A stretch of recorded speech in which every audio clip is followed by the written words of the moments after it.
the appalling statements of people such as George Galloway comparing the however wrong the actions are in Gaza, comparing them with the Holocaust. I think that's just outrageous and disgraceful. It's perfectly possible for people in civilized politics who are supporters of Israel and believe that it should continue to exist and be defended to say equally, this policy adopted by Benjamin Netanyahu is wrong, has been from the start a mistake, as I've said.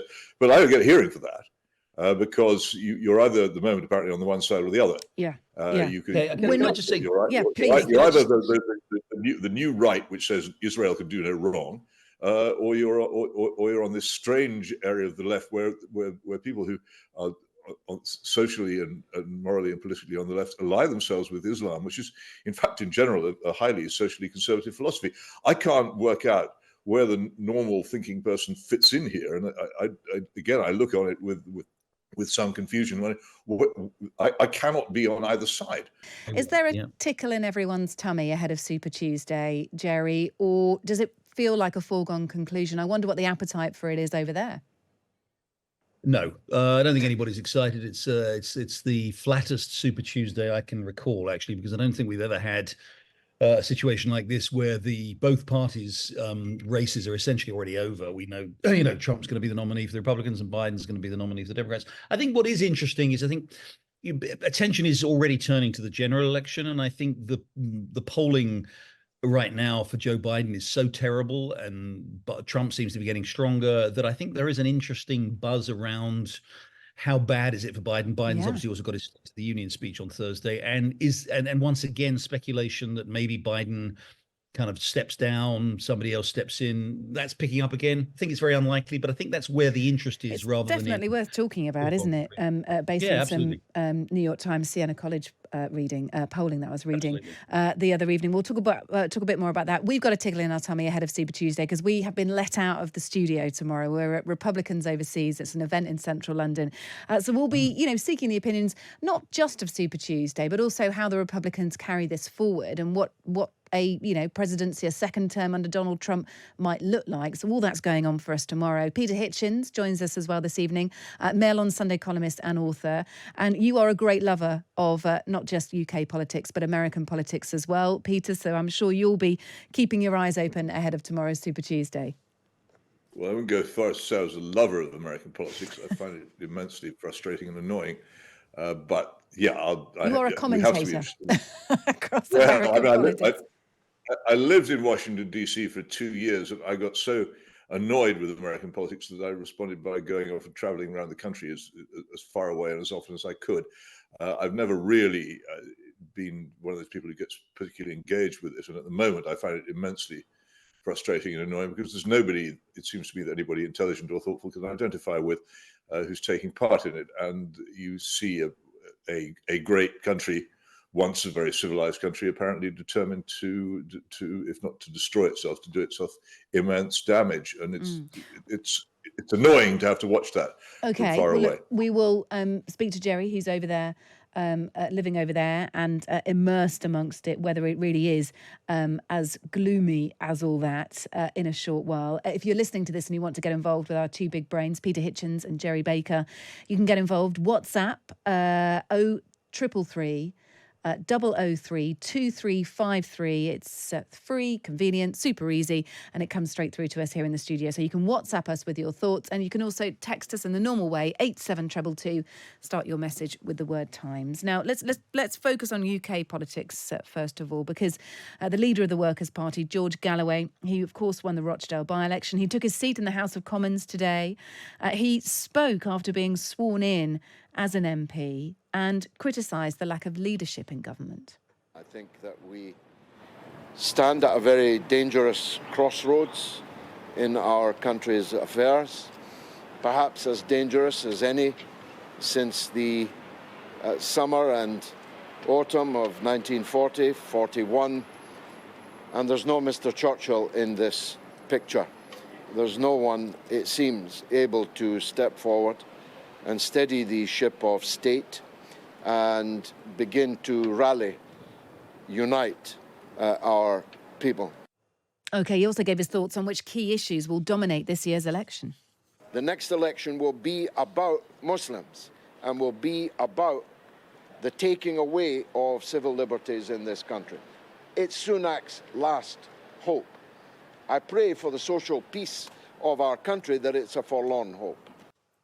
George Galloway there. He's also said that he is after Angela Rayner's Ashton-under-Lyne constituency. It neighbours his Rochdale one. He feels that there's a majority there that he can bite into, and has encouraged the former Labour leader Jeremy Corbyn to launch and lead a coalition of socialist progressive campaigners to contest seats at the general election. Peter Hitchens, let's come across to you. You may not like George Galloway the person, but I think it's important to look at what he's saying and whether there are grains of truth there that we should think about. What do you make of it? Well, I've had many encounters with George Galloway, mainly actually in TV and radio studios, and I've never doubted that he's an intelligent person. It's always distressed me that he often turns his intelligence to what seem to me to be wrong ends and says things which are both foolish and in some ways dangerous. And I dislike that intensely, and I think he does, how shall I put it, rather more harm than good. I think the Labour Party is in a bigger mess than it appears to be. I don't think George Galloway is the best person to remind us of that or to put it right.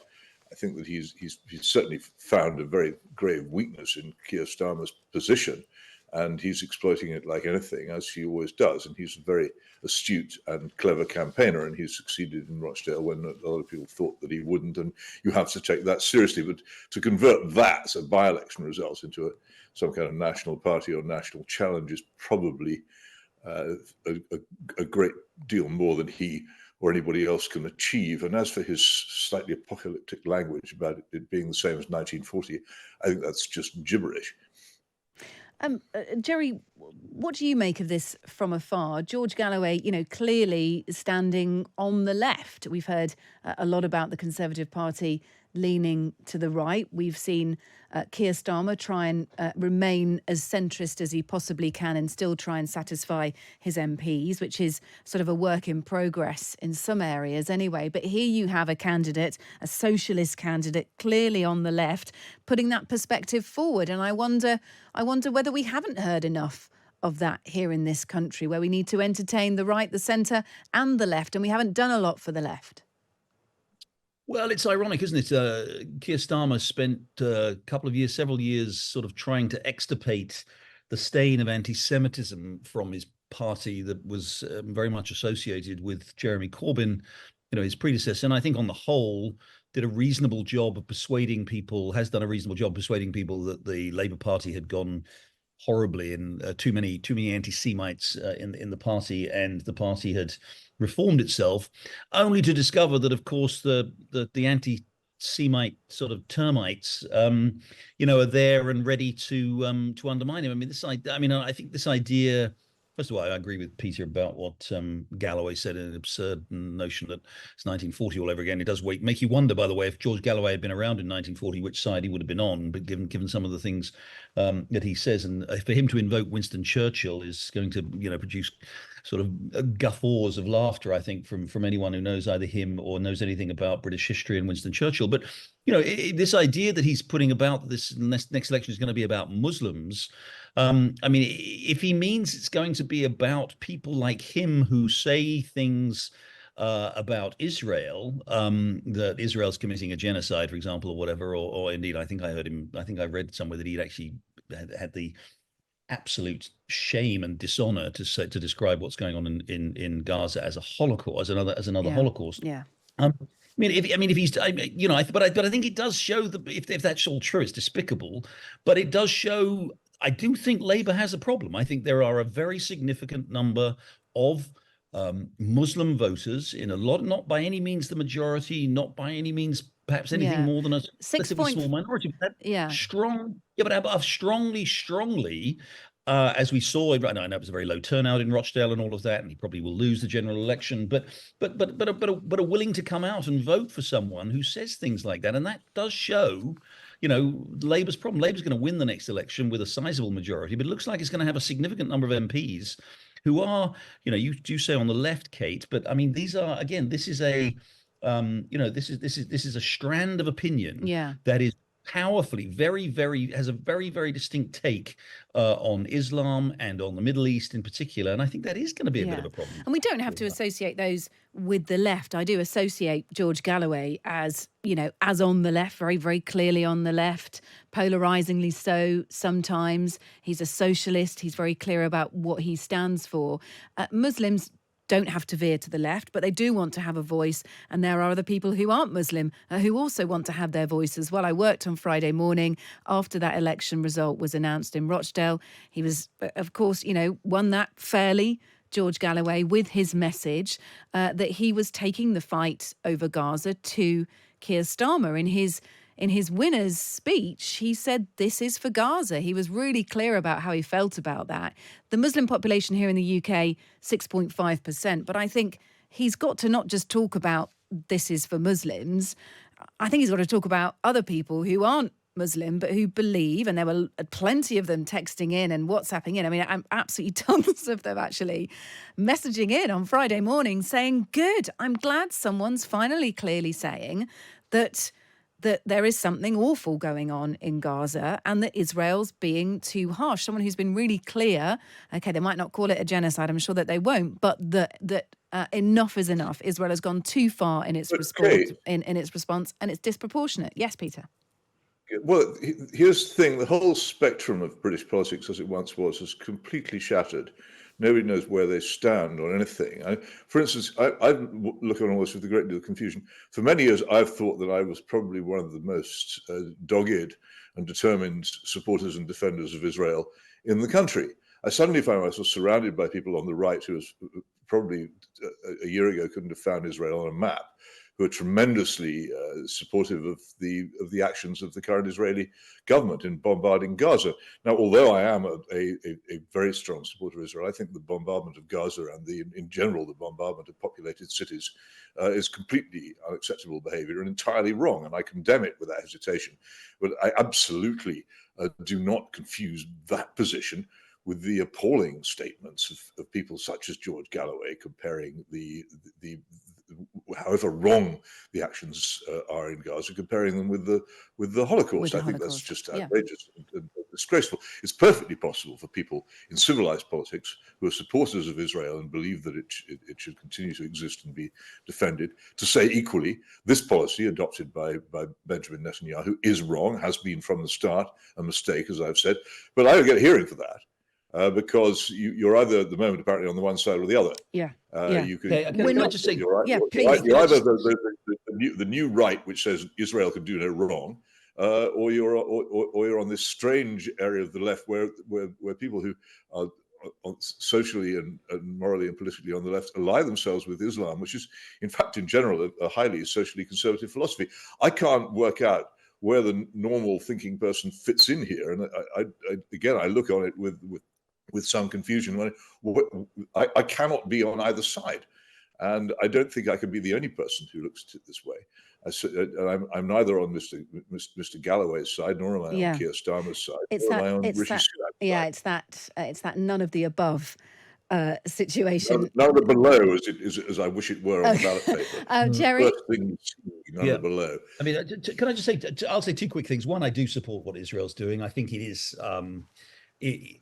Israel was attacked on October 7th by an organization which runs Gaza, which uses Gaza as its base, which hides among the civilians of Gaza. The responsibility for the deaths of civilians in Gaza lies primarily with Hamas. If they hadn't carried out October 7th, what they did on October 7th, and if they hadn't hidden themselves among, and if they would simply, if they would hand over the hostages, which they took, and absolutely, many of them they've murdered, but the ones that they haven't murdered, if they would hand the remaining hostages over, agree for the first time in their history that Israel has a right to exist and stop, their constant attacks on Israeli civilians, then this war would be at an end instantly. There would be no further need for it. But let me just say one other very quick thing about Galloway. I know we shouldn't waste too much time on him, but It's incredibly ironic to hear George Galloway talk about standing up for Muslims when he literally, well, almost literally kissed the rings of two men who have probably murdered more Muslims,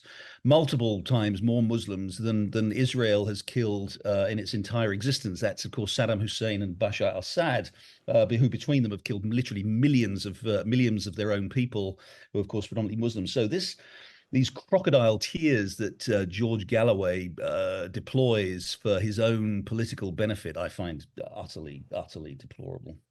Look, can I just make Peter, a point, Kate? One last point, about briefly. October the 7th, and this is the Talleyrand point, that what Israel has done in response to October the 7th is not just very seriously wrong; it's also a mistake. Now, it would have been very difficult, though it wouldn't have been impossible, for Israel to say this after October the 7th, to stand there and say, look, this is what our enemies have done to us. This is nothing to do with our failure to negotiate a two-state solution. This is nothing to do with the treatment we give to people in the West Bank. This is nothing to do with anything of that kind. What has been proven by this attack on October the 7th is that we have people living right next to us who hate us because we're Jews. And that is why they have done this atrocity. And this illustrates something which has been forgotten by much of the world, really, since the 1960s, that is why Israel exists.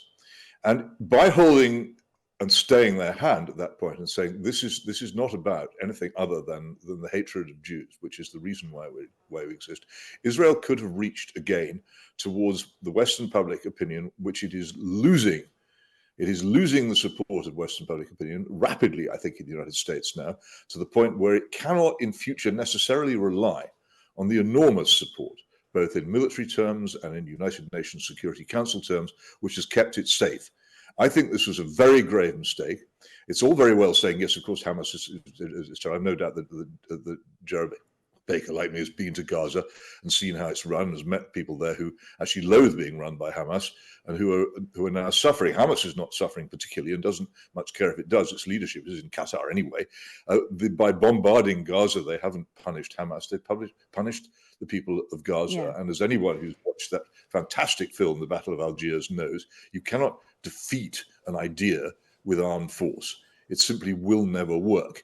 And even if, as Israel has failed to do, you could defeat Hamas militarily in Gaza, and they haven't done that. And even if you could have saved the hostages, which they plainly have not done, then you would still have the problem at the end that you would have, even if it were not Hamas, you would have in Gaza a strong and continuing resistance against to Israel. Israeli rule. Yeah.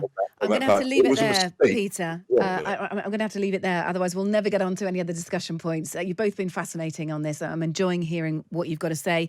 We'll talk Donald Trump. That's coming up in just a moment here on the Evening Edition. Peter Hitchens and Jerry Baker with us.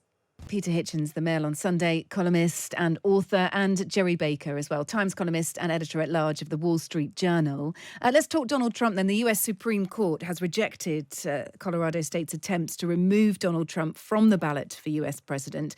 He's been restored then for the primary, takes place tomorrow. The court rejected claims that he was accountable for the Capitol riots in 2021. More widely, it means that states now have no authority to remove him from the presidential ballot in 2024, in November this year, due to the insurrection, or due to an accusation that he was responsible for an insurrection. Donald Trump, I know, has spoken after the ruling today. I think I'm interested to hear from you, Jerry, first of all. What about those people in the States who say, but this isn't fair? The legal system is unfair. It means that a man who incited an insurrection, who said time and time again that it wasn't his fault, that he didn't encourage things, people who don't believe that point, people who feel that Donald Trump is divisive and is, wrong in what he's standing for. What do you say to those people who say this isn't fair? This isn't what US politics should be about. He's a crook. Well, I'd say the United States has a constitution and the law is enforced according to the constitution. It's ironic you say, Donald Trump has been divisive and terrible for the country. It's actually managed for one of the very few, certainly high-profile political cases, actually managed to unite the entire Supreme Court of the United States. I haven't said that, by the way. I'm saying, what about people who say that? I understand. Okay, I completely understand. It's not you, but that was there are 6 Republican-appointed justices on the Supreme Court and 3 Democrat-appointed justices on the Supreme Court, and on big political issues and constitutional issues, they quite often differ. On this, they were 9-0. The 3 liberal, progressive justices, one appointed by Joe Biden, 2 appointed by Barack Obama, all agreed with the others that this was a ridiculous effort, that states do not, under the Constitution, states do not have the right to determine whether or not someone can be on the national ballot for the election on the grounds of that particular amendment to the Constitution, which was written and written into law after the Civil War. Look, what I'd say, Kate, more broadly is this: that Donald Trump, just whatever one thinks of Donald Trump, and he faces many more legal challenges yet. And by the way, he'll probably unite the court against him in the next case that the Supreme Court's considering, which is whether or not he has presidential immunity from prosecution. That way, we'll go 9-0 against him. So there is, there is broad consensus here on what are the core principles of the law. What I'd say about it is that Trump just has this extraordinary ability to animate people against him and to make them do things that actually in the end rebound to their disadvantage and to his advantage. This case that Colorado, this attempt that Colorado had to try to kick him off the ballot, and a few other states have tried it too, was always an extraordinarily long shot, implausible, and as we've now seen, unconstitutional thing to do. And they just hand Donald Trump these victories. It's going to be the same with so many of these legal cases. He faces this prosecution in Georgia right now, where the prosecutor is under tremendous pressure and investigation as to whether or not she behaved improperly. That case may well end up going nowhere. The case he faces here in New York City, is a ridiculous case. Most lawyers would agree, that has absolutely no basis whatsoever in federal law, but it's being brought here at the state level. And then there are other cases that have been the 2 other big cases that he faces are obviously relating to his handling of documents, and another case relating to the overthrow of the attempt to overturn the election. Look, I think what Donald Trump did after November the 3rd last year and before and up to and including January the 6th, in the last election, was terrible, was indefensible. He should have been impeached. He was impeached. He should have been convicted and removed from office. But those are the constitutional remedies. Yeah. That there is a constitutional remedy there when somebody behaves like that. He was impeached by the House of Representatives. The Senate then hears a trial, and it declined to convict him. In my view, that was a mistake. But once that's done, that's it. Those are the remedies that the Constitution give you for that kind of a behavior. And if the representatives of the American people through their representatives in the Senate didn't do that, then I'm sorry, that's the law. So now we've got to do it. So instead of coming up with all of these rather sort of baroque interpretations of the law to try and get him off the ballot or get him disqualified, those are the law is there and is very, very clearly there. And by doing this, and this is what is tragic for those people who don't want Donald Trump to be reelected, by going through these extreme measures to try to prevent him from being on the ballot, they only help him in the end. They elevate him to a kind of martyr status. They reinforce the message that he gives, that he's being victimized, that he's the victim of a witch hunt. They are making terrible mistakes in doing this. They are only helping Trump in doing this, where they should leave this. It is a political matter. It should be left to the the representatives and ultimately to the people to decide whether or not he's fit for office. Peter. Well, I completely agree with Jerry Baker that these court cases do nothing but help Donald Trump. I think there's been a kind of disease in the United States really since the days of Richard Nixon, where people try and obstruct and get rid of political figures they don't like through the legal system rather than through the democratic system. I think it's done a lot of damage and continues to do so. But on the other hand, I have a slightly uneasy feeling about an absolutely unanimous verdict from the United States Supreme Court, a very rare thing indeed. And I have to wonder why that should be the case. And I wonder whether it's simply that the court doesn't want to take any risks under these circumstances and can see clearly that Trump's support isn't going to be abated by this. And for heaven's sake, if they ruled the other way, imagine the consequences. Just none of this will work. And what puzzles me, and I wonder if Jerry Baker has any speculations on it, because I've heard some quite amusing ones, whether in fact the Democratic side of this election is planning somehow or other at a late stage in the matter round about the nomination time to find another candidate apart from Joe Biden who might conceivably stand successfully against Donald Trump. And Donald Trump won the first time because the Democratic Party picked probably the only person in America who couldn't beat Donald Trump in the shape of Hillary Clinton. I don't know quite how much effort they've put into to putting all their strength and muscle behind poor old President Biden under the current circumstances, or whether really they're just waiting till later to come up with a surprise candidate who might beat him. But at the moment, they've got nothing to say. Yeah, there continues speculation about that. We have Peter and Kate. 30 seconds left, Jerry. Apologies, otherwise we'll be really late to the news. But yeah, there continues to be speculation about that. Look, but it's very hard to remove a president if he doesn't want to go. And I've said this before, I think in my column and on your program, Kate, that John McCain famously said the only known cure for presidential ambition is embalming fluid. And, with Joe Biden, we might unfortunately be close to testing that proposition. If he doesn't want to go, and there's no evidence that he wants to go, it's very, very hard to get rid of him. As dire as his situation, and indeed the situation of the country increasingly looks, it's very, very hard to dislodge a president from, either from office or indeed from being the nominee of his party when he's been elected as the nominee of his party. Yeah, look, I mentioned this poll earlier, and I'll just round it off with that. It was a new poll by the New York Times and Siena College. For those voters who backed Joe Biden 4 years ago, 61% now say that he's just too old to be an effective president. And this runs through so much polling at the moment, that he's too old, that he's ineffective. It makes you wonder who is running the country at the moment. Is it really Joe Biden? Or, is it all about now having a structure of staff around him, beneath him, who can support him as the president only for short periods of time in public, more than the work that goes on behind the scenes? Look, we will talk more about that at Super Tuesday tomorrow. We'll be at the Republicans Overseas event. We'll talk about Donald Trump. Now, what has he got planned for his presidency in office if he gets there? What about Joe Biden? What happens before the election? Are there surprises to be had? Are there unpredictabilities ahead of it? Let's see. Listen, I've really enjoyed hearing from both of you today. Two big brains discussing some of the big subjects of the day. Jerry Baker, Times columnist, editor-at-large of the Wall Street Journal. Thanks to you, Jerry. And Peter Hitchens. Thank you very much. Cheers. Peter Hitchens, Mail on Sunday columnist and author. Good to speak to you again, Peter. Thank you. Thank you. Two excellent guests there. Listen, much to